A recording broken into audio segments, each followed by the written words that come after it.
Craig Long spent years building a very specific digital footprint.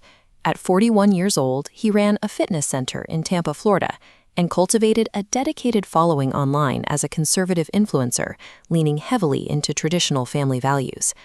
To prove his standing within the movement, he posted a photo of himself standing shoulder to shoulder with Donald Trump and Donald Trump Jr. It was the ultimate signal to his audience. He had ideological alignment, and he had access. That photo went up in early April 2026. On April 22nd, Long's timeline abruptly shifted when Florida police arrested him in a massive multi-agency sting, officially titled Operation Poke Around and Find Out. Long thought he was arranging a meeting with a sex worker. He offered to pay for sexual services. The person on the other end of the transaction was actually an undercover detective running a sweep for human trafficking and prostitution. When announcing the results of the sting, Polk County Sheriff Grady Judd stepped up to the microphones with a direct message for the Tampa gym owner. "You got arrested in the human trafficking sting," Judd said. "Influence that for a while." An influencer preaching family values while getting caught in a sex sting is a clear case of hypocrisy. But the question is how many other names we find if we start looking at the rest of the movement's roster. Long wasn't the only political loyalist caught in that exact same Polk County sting. He was one of 266 people arrested. Sharing the spotlight in the police press conference was Ryan Yates. Yates was already known to the justice system. He had pleaded guilty in February 2024 for his direct involvement in the January 6th Capitol attack.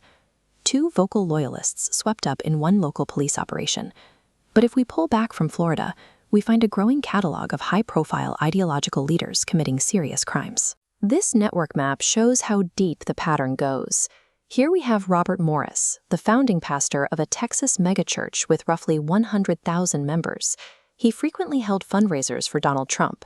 In 2024, Morris surrendered to authorities on child sexual abuse charges. The abuse reportedly began when his victim was 12 years old and continued into her adulthood.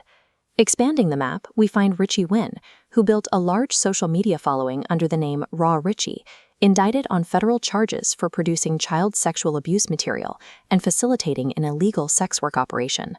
Then there is Timothy Lee Nolan, a former Kentucky judge and 2016 campaign activist, convicted on multiple counts of child sex trafficking and human trafficking. These organizers and high-profile activists built their careers on the platform of conservative morality, even as they were statistically overlapping with the perpetrators of the very crimes they condemned. If grassroots influencers and regional organizers make up the ground floor, we need to look at what happens when this dynamic reaches the absolute highest levels of the executive branch. We start with Steve Bannon, a former chief strategist for the White House, indicted on wire fraud and money laundering conspiracy charges. Alongside him is Roger Stone, a decades-long operative, convicted of witness tampering, obstruction, and lying to Congress. Add to that list Michael Flynn, the former national security advisor who pleaded guilty twice to lying to the FBI, and Paul Manafort, a campaign chairman convicted on 8 counts of financial fraud and tax evasion. This timeline graphic illustrates a mechanism we can call the pardon mill. You can see their original conviction dates scattered across the timeline, but look at what happens at the end of the presidential term. All of these vertical lines represent executive clemency. Trump issued a full pardon or commutation to every single one of them. The administration handpicked these operatives for their roles, elevated them to the center of government, and used presidential power to ensure they never faced the final consequences of their convictions. When you reach the top of the political food chain, the rules change. The strict application of the law completely disappears, replaced by a system where personal loyalty guarantees your protection. We can see the real-world danger of that protection when it's applied at scale. In January 2025, Donald Trump granted blanket clemency to nearly 1,600 people convicted of or awaiting trial for the January 6th attack. This data visualization breaks down what happened to those individuals after their release. According to the watchdog organization Crew, at least 33 of them quickly caught entirely new criminal charges. The most extreme example is Andrew Paul Johnson. He received his presidential pardon on January 20, 2025. Just 7 months later, a judge sentenced him to life in prison for child sexual abuse.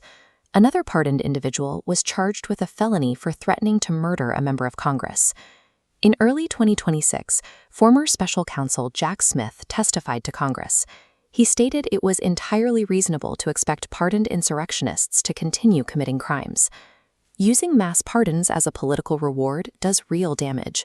It releases repeat offenders back into communities without accountability, directly endangering the public. For years, we've heard a relentless campaign of law and order rhetoric. But when you look at the people actually operating the machinery, you find an inner circle crowded with fraudsters, violent offenders, and perpetrators of severe sexual exploitation. This is the natural result of building a political structure that values loyalty over legality. When a movement proves it will rescue its allies from the consequences of their actions, it inevitably becomes a magnet for bad actors. Craig Long smiling for a photo with his political hero was an accurate portrait of the movement's internal reality. In this environment, the criminality is the predictable result of the structure itself.